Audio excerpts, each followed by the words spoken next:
Bonjour et bienvenue dans cette nouvelle vidéo de Draw My Economy. Aujourd'hui, on va voir que le secteur automobile s'effondre et que ça va probablement causer des vagues de licenciements. Mais, excusez-moi, j'ai reçu un SMS, j'y réponds rapidement.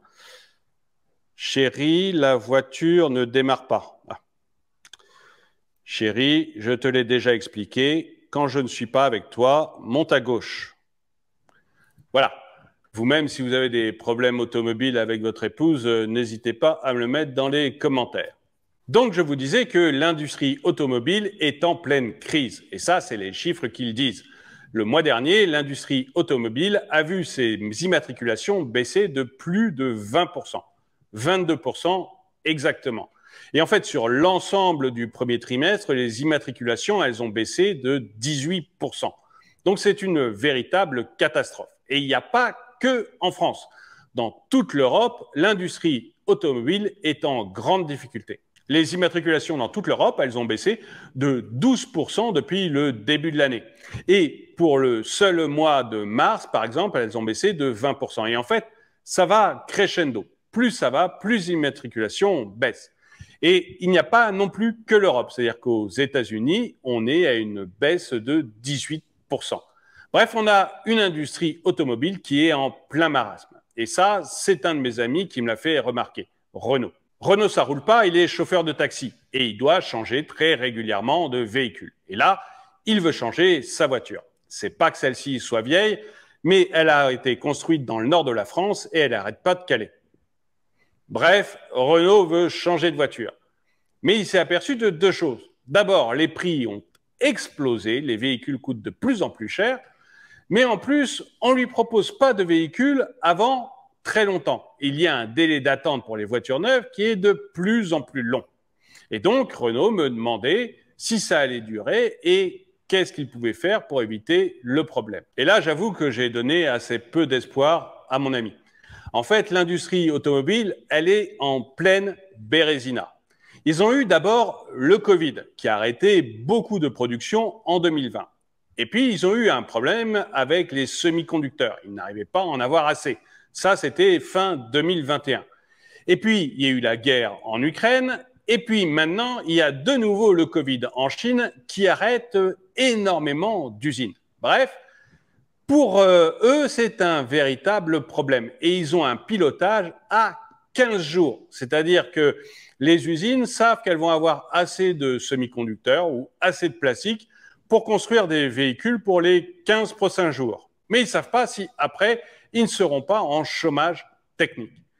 Et là où vraiment j'ai encore plus inquiété mon ami Renaud, c'est que je lui ai expliqué que le problème sur les voitures neuves, ces usines qui n'arrivent pas à produire, eh bien, il passe petit à petit également sur les voitures d'occasion.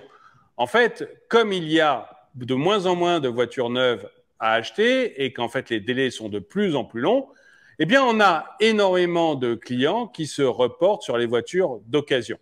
Et du coup, eh bien, il y a aussi de moins en moins de véhicules d'occasion à acheter et les prix des voitures d'occasion flambent complètement. Bref, la période est extrêmement compliquée. Excusez-moi, encore un SMS. Chérie, la voiture fait un drôle de bruit. Chérie, as-tu vérifié les pneus? 1, 2, 3, 4, ils sont tous là.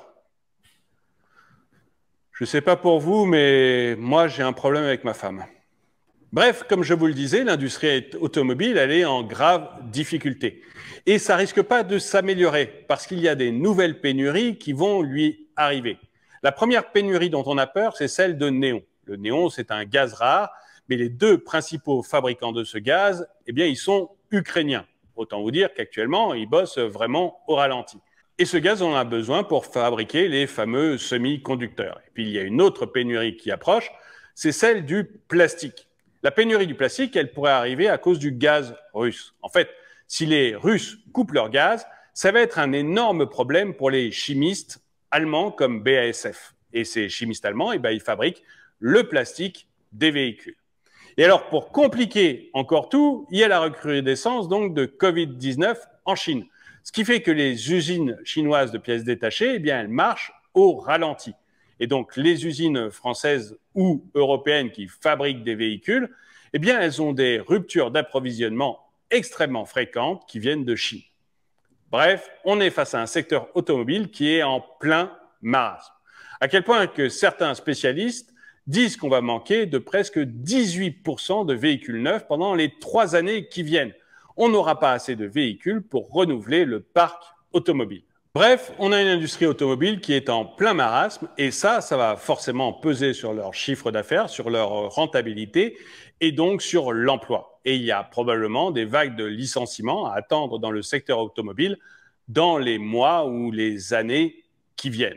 Et franchement, les acheteurs du secteur automobile ont besoin de faire preuve d'énormément de zèle pour réussir à équilibrer leurs approvisionnements. Et j'aimerais bien avoir votre opinion là-dessus. Est-ce que vous avez regardé pour acheter un véhicule d'occasion ou un véhicule neuf? Est-ce que vous avez constaté cette augmentation des prix? Est-ce que vous avez aussi constaté le fait qu'il devient de plus en plus difficile de trouver un véhicule neuf ou de trouver un véhicule d'occasion, ou du moins de l'avoir dans des temps raisonnables? Dites-le moi dans les commentaires. Et avant de vous donner le dicton du jour, eh bien, j'aimerais vous conseiller d'aller voir cette vidéo qu'on a faite sur Top Tortue sur les 4 scandales du fils de Joe Biden. Je vous mets un lien dans la description. Et donc, le dicton du jour. Sans elle, ça vole pas haut. Merci d'avoir regardé cette vidéo. Mettez-lui un pouce vers le haut, commentez-la, partagez-la. Merci à tous ceux qui soutiennent la chaîne et je vous dis à très bientôt.